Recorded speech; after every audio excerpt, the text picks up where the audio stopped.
Hello friends, मैं हूं रजत अग्रवाल। आपका स्वागत है गलगाइस एकेडमी में। आज हम बात करेंगे कि किस तरीके से आंसर राइटिंग पे आप वर्क कर सकते हैं, किस तरीके से आंसर राइटिंग का कब से प्रिपरेशन करना है, किस तरीके से वो एक एडवांटेज आपके लिए हो सकता है ड्यूरिंग मेंस, और आंसर राइटिंग क्या कब से स्टार्ट करें और कितना समय दें राइट फ्रॉम स्टार्टिंग। क्योंकि मैक्सिमम लोगों को ये लगता है कि पहले हम कंटेंट रेडी कर लें, बाद में उस कंटेंट को फ्रेश करने के लिए या आंसर राइटिंग लिखने के लिए हम प्लान करें। तो आज इस सेशन में हम देखेंगे आंसर राइटिंग स्क्रैच से लेकर एग्जाम तक का जो सफर होता है, इसके बारे में हम बात करते हैं। आंसर राइटिंग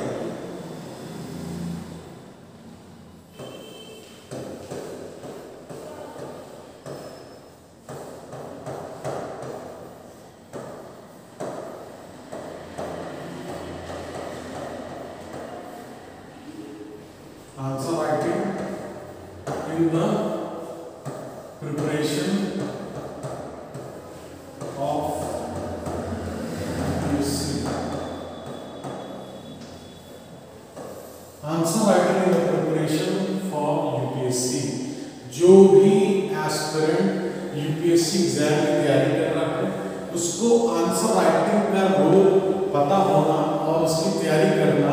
बहुत इंपॉर्टेंट है, बहुत आवश्यक है, अनिवार्य है, सो दैट कि उसको मेंस में जो हमारी पेपर के दौरान स्पीड है, कितनी तेजी से हमको लिखना है, आंसर की फ्रेमिंग है, किस तरीके से हमको उसकी बॉडी फ्रेम करनी है, आंसर की किस तरीके से हमको उसकी बॉडी फ्रेम करनी है, कब हमको इंट्रोडक्शन में कितना पार्ट लेना है, हमको उसके कंक्लूजन में कितना पार्ट लेना है। हम ऐसा तो नहीं है कि टॉपिक से डेविएट कर जा रहे हैं, इन चीजों का हमको आंसर राइटिंग में देखना होता है। हम फ्रेमिंग के बाद प्रेजेंटेबल होना चाहिए, जो हमारा आंसर है वो हमने बहुत अच्छे से लिखा है, लेकिन अगर प्रेजेंटेबल नहीं है तो हो सकता है वो दिखने में उतना अच्छा ना हो और डेफिनेटली मार्क्स कम मिल सकते हैं उस पर, ऐसा हो सकता है। तो हम इस एग्जाम में रिस्क नहीं ले सकते हैं, इसलिए मैं स्क्रैच से लेकर फाइनल एग्जाम तक का जो सफर है, आज हम उसकी बात कर रहे हैं इस वीडियो में, कि हमारी स्पीड बढ़िया है, हम फ्रेमिंग अच्छे से आंसर कर पाए, हमारा आंसर जो है प्रेजेंटेबल रहे। अब ये जो चीजें हैं आंसर राइटिंग के रिक्विजिट्स हैं, जो रिक्वायरमेंट है, इस कला को, इस स्किल को हम किस तरीके से डेवलप करेंगे, इस स्किल को हमको किस तरीके से डेवलप करना है, सो दैट हमारा बहुत सारे टाइम भी ना लगे और हम इस स्किल को इनकलकेट कर ले अपने तैयारी में, सो दैट कि हमको बाद में, स्पेशली बहुत से लोग क्या करते हैं, आफ्टर प्री तैयारी शुरू करते हैं, अपनी सीरियस तैयारी शुरू करते हैं टुवर्ड्स आंसर राइटिंग। लेकिन अगर इस तैयारी को हम राइट फ्रॉम द बिगिनिंग करें, राइट फ्रॉम द बिगिनिंग अगर हम इस तैयारी को करें,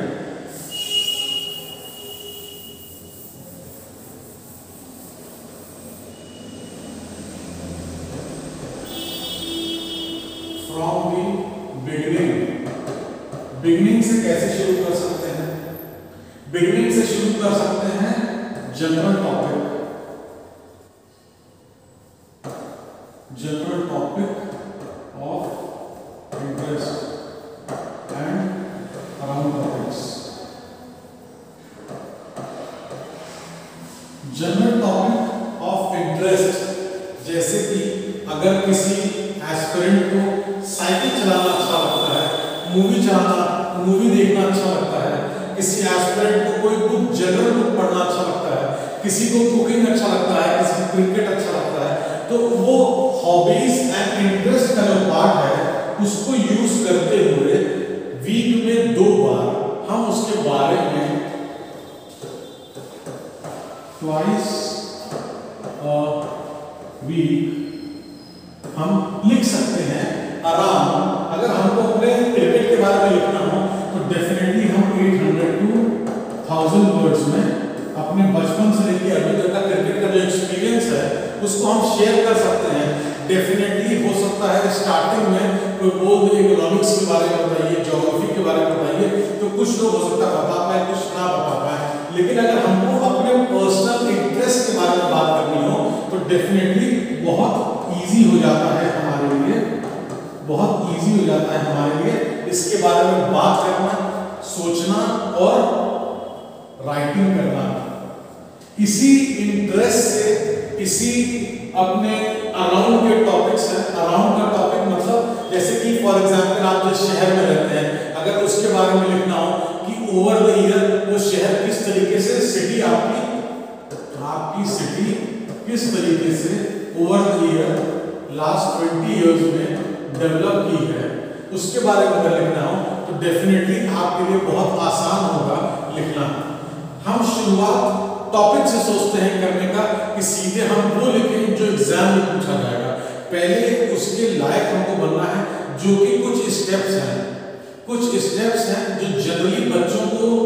लेने होते हैं, जिसको हम first step as a interest and around topics में हम ले सकते हैं, और वो हमको पता भी नहीं चलेगा और हम उसके बारे में बहुत अच्छे से धीरे धीरे वीक में 2 बार अगर हम लिखना शुरू करेंगे तो वो एक हैबिट हमारी बन जाएगी। पहले हम जनरल टॉपिक के बारे में लिखेंगे एंड फिर उसके बाद सब्जेक्ट ओरिएंटेड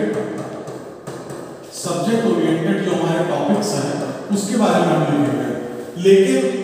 ऐसा मेरा मानना है कि डायरेक्टली हमको सब्जेक्ट ओरिएंटेड टॉपिक्स पे नहीं जाना चाहिए, पहले हमको जनरल टॉपिक्स पे ही रहना चाहिए। उन जनरल और अपने आसपास के टॉपिक्स के बारे में जब हम लिखने लग जाएंगे, अपने आप को एक्सप्रेस करने लग जाएंगे, हमको पता होगा कि किस तरीके से हमको शुरुआत करनी है, हमको क्या फ्रेमिंग किस तरीके से करनी है, कब हमको फ्लो चार्ट बनाना है, कब को डायग्राम अगर बनाना है, कब हमको अंडरलाइन करना है,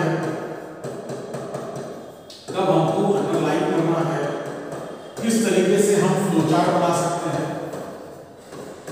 अब ये चीज ऐसा नहीं है कि हमने आंसर राइटिंग शुरू किया 2 दिन के बाद ही फ्लो चार्ट बनाने लगता है। सबसे पहले हम लिखें तो हम एटलीस्ट 800 से 1000 वर्ड अगर हम क्रिकेट के बारे में जो मैं एग्जांपल लिया था या कोई भी चीज, ऐसा नहीं है कि सिर्फ कोई हॉबी,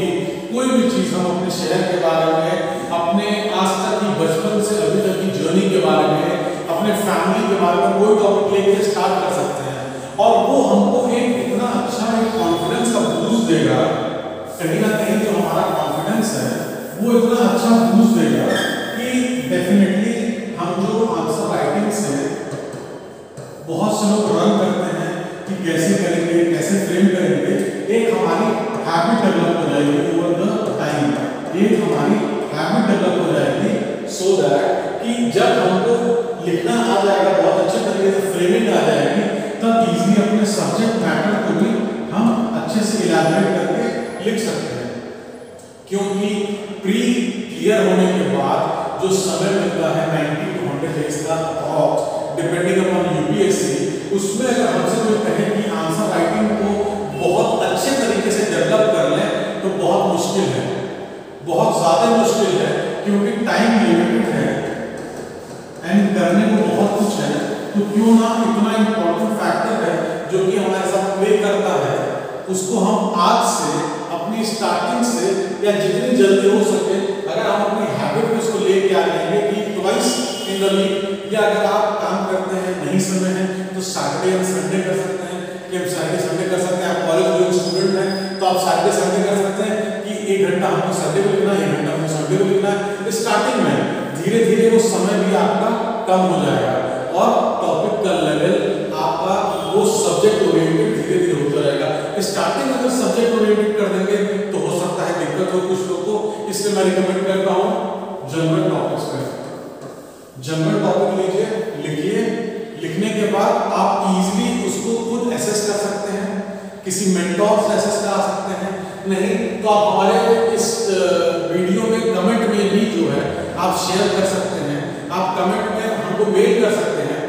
जिससे कि हम लोग बता सकते हैं आपको कि क्या कितनी अच्छी है और क्या और सुधार है या एकदम परफेक्ट है। उसके लिए बट हमको कहीं ना कहीं अपनी एक हैबिट डेवलप करनी होगी, हम इसको ग्रांटेड नहीं ले सकते हैं, हम इसको ग्रांटेड नहीं ले सकते हैं, बिकॉज अगर हमारी इस 2 घंटे की हैबिट जो हमको 1 हफ्ते में करनी है, अगर उस हैबिट से मेंस में हमारा 40 to 50 नंबर का भी प्लस होता है, बहुत मिनिमम मार्क्स लेके चल रहा हूँ, 40 to 50 नंबर भी इस हैबिट की वजह से प्लस होता है, तो मैं आपको बताऊं कि ऑन एन एवरेज 10 मार्क में लगभग 100 रैंक का डिफरेंस आता है, 10 मार्क्स में लगभग 100 रैंक का डिफरेंस आता है। अगर हमारा 40 से 50 नंबर मिल रहा है इस एक्टिविटी को करने में, तो डेफिनेटली आप इमेजिन कर सकते हैं कि कितनी रैंक आप ऊपर जा सकते हैं। सोचना हमको है कि प्रिपरेशन हमको सीरियसली करनी है या सिर्फ खुद को दिखाने के लिए करनी है। अगर सीरियसली करनी है तो इस हैबिट को हाईली रिकमेंडेड है, जिससे कि हम अपनी चीजों को और बेहतर तरीके से एग्जाम में जो क्लियर कर सकते हैं और हमारे बहुत यूज आने वाला है।